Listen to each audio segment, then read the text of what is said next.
Oke, halo semuanya. Pernah kebayang nggak sih apa jadinya kalau pemerintah tiba-tiba menyuntikkan dana raksasa, katakanlah 75 triliun rupiah, ke dalam perekonomian kita? Nah, di Explainer kali ini, kita bakal membedah tuntas gimana pengeluaran super besar untuk ekosistem kendaraan listrik dan hilirisasi nikel ini benar-benar bisa mengubah wajah ekonomi Indonesia. Anggap aja ini sesi kuliah ekonomi makro yang santai, tapi benar-benar nyata dan aplikatif. Kita bakal lihat langsung gimana uang negara itu bekerja, berputar, dan pada akhirnya menggerakkan roda ekonomi kita semua. Buat agenda kita hari ini simpel aja. Pertama, kita bahas investasi megaproyek 75 triliun ini. Kedua, kita bedah rumus permintaan agregatnya. Ketiga, kita kenalan sama angka pengganda dan efeknya. Keempat, kita lihat berkahnya buat UMKM lokal. Kelima, kita cocokkan sama data BPS dan realita di lapangan. Dan terakhir keenam, resiko dan kesimpulan akhirnya. Yuk, langsung aja kita mulai masuk ke poin yang pertama, yaitu investasi megaproyek senilai 75 triliun rupiah. Coba lihat angkanya. 75 triliun rupiah. Nolnya banyak banget kan? Ini jelas bukan angka yang main-main. Pemerintah sengaja mengalokasikan dana sebesar ini khusus buat ngebangun kawasan industri hilirisasi nikel, fasilitas smelter, sampai infrastruktur logistik ekosistem kendaraan listrik alias EV. Jadi ini tuh bukan sekedar uang yang menguap gitu aja untuk belanja publik biasa. Uang raksasa ini sebenarnya adalah sebuah pemicu, semacam trigger awal yang memang dirancang buat menghidupkan seluruh mesin perekonomian nasional kita. Pertanyaannya, gimana sih mekanisme ilmiahnya? Nah, untuk jawab itu, kita masuk ke bagian kedua, membedah rumus permintaan agregat. Poin paling krusial di sini adalah konsep yang namanya permintaan agregat. Gampangnya gini, bayangin ekonomi kita itu sebagai satu kue yang super besar. Permintaan agregat adalah ukuran total dari keseluruhan kue ekonomi ini. Ini mencakup semua permintaan barang dan jasa di dalam satu negara pada waktu tertentu. Jadi, waktu pemerintah mencairkan anggaran 75 triliun tadi, uang itu langsung masuk dan seketika memperbesar ukuran total kue ekonomi nasional kita. Sekarang mari kita bedah resep kuenya. Rumus permintaan agregat atau AD itu kan C ditambah I ditambah G ditambah X dikurangi M.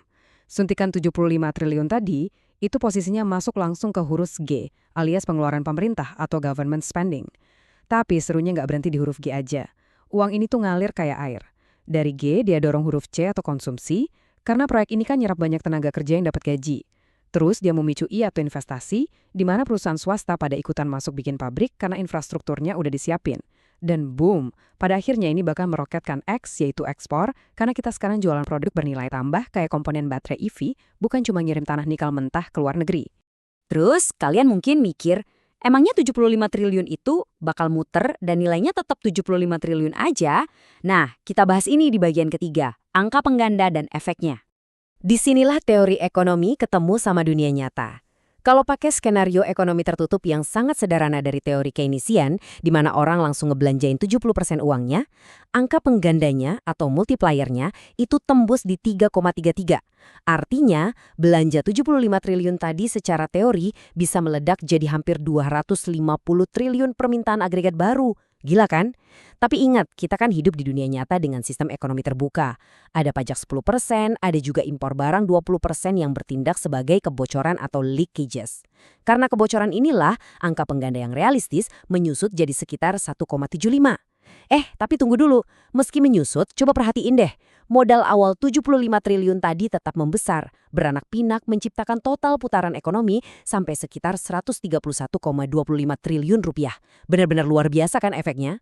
Sekarang, mari kita turunkan teori makro yang melangit tadi ke jalanan.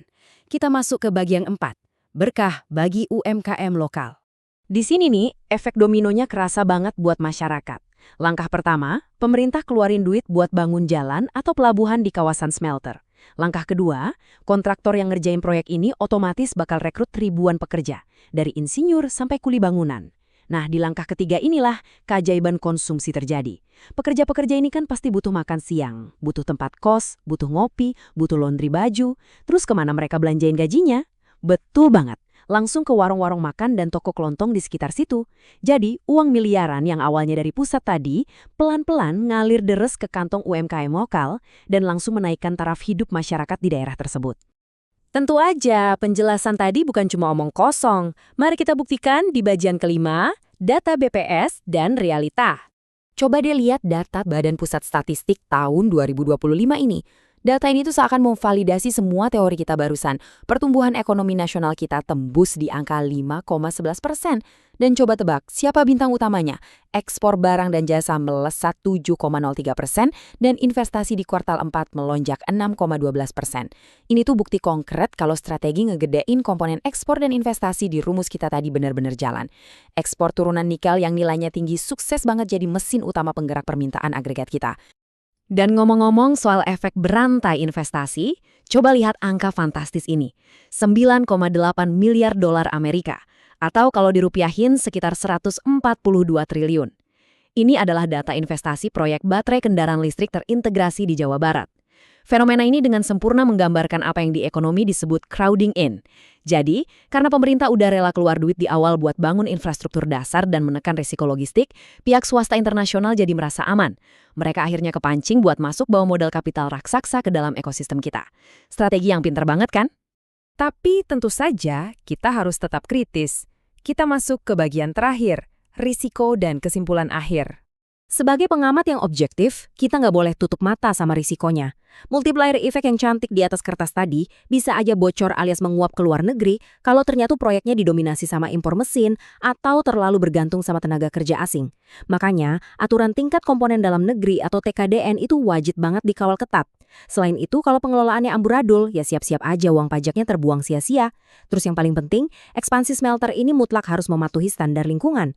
Kalau alamnya rusak, biaya perbaikan sosial dan ekologinya di masa depan bakal jauh lebih mahal daripada keuntungan yang kita dapetin hari ini. Jadi, untuk merangkum semuanya, suntikan dana 75 triliun ini emang punya kekuatan yang luar biasa buat mengubah nasib ekonomi kita. Dari yang awalnya cuma tukang gali komoditas mentah, jadi pemain kunci ekosistem EV global. Tapi, sekali lagi, semuanya sangat bergantung pada kualitas eksekusinya di lapangan. Nah, ini pertanyaan buat kita renungin bareng-bareng. Akankah uang 75 triliun ini pada akhirnya cuma jadi tumpukan aspal dan beton mati? Atau mungkinkah kebijakan ini sukses dieksekusi buat ngebangun fondasi ekonomi mandiri yang bisa terus menghidupi UMKM dan generasi masa depan kita? Silakan dipikirkan dan teruslah kritis melihat kebijakan ekonomi di sekitar kita. Terima kasih udah ngikutin explainer ini dan